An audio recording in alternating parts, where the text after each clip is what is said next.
Paper is used every day and everywhere around the world. The average American uses more than 748 pounds of paper per year. That is like an average weight of one adult cow. Do you ever wonder how paper is made? Back to 5,000 years ago, early Egyptians invented paper from papyrus, which is a tall water reed. Going forward to 2,000 years ago, people of China invented paper from old rags and fishing nets. In the modern times now, paper is made through factory by getting pulp from logs of trees. Pulp is now the most widely used material since 1860. So, how things work? The first process is called harvesting. Logs are taken down from trees and are brought to the factory. The next following process is the debarking of logs. The logs are loaded and sent into the debarking drum. As the debarking drum rotates, the wood logs will collide and rub together, removing their own barks. The debarked logs are then brought into a chipper, whereby the logs are cut into wood chips. By the way, do you know the largest wood chip source also come from industrial sawmills? The wood chips are transported to the pulp mill on a conveyor belt for screening process to remove any remaining sawdust, impurities, and lumps. The chips are screened until they are about 0.5 to 2 cm in size. But wait, why do we need trees to create papers in the first place? The content of wood chips are approximately divided into 3 areas.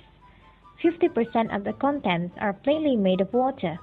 Another 25% of the wood chips' contents are made of cellulose fiber, which is the main ingredient needed to make the paper pulp. The remaining 25% contains lignin, natural glue that holds the wood fibers together, which is considered as impurities in paper-making process. Do you know why paper turns yellow? It is due to the presence of lignin in the paper that makes it turn yellow in color. Next, the wood chips are fed into a closed-lid digester to make the paper pulp. Inside the digester, the wood chips are cooked in an acid solution by using steam and pressure. When the steam and pressure starts to increase, the lignin is dissolved and separated from the cellulose fibers. The removal of lignin makes the pulp obtained to be wood-free. The pulp will then undergo washing and bleaching processes to remove the acid solution and remaining lignin to make the pulp softer, whiter, and more fibrous.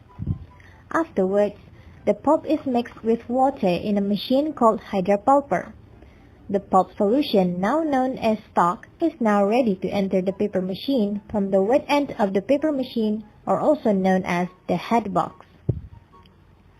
The stock is first poured continuously onto a moving belt called the cloth, and simultaneously pressed by a lightweight wire-covered roller called the dandy roll to drain off the water. The fibers interlock together tightly to form what is called a web. The web next passes into the dry end of the machine containing the drying train. It is the longest section of the paper machine, containing a series of paired large tubes iron cylinders heated by steam to dry off the web. The finishing comes next, as the paper passes through calendering section.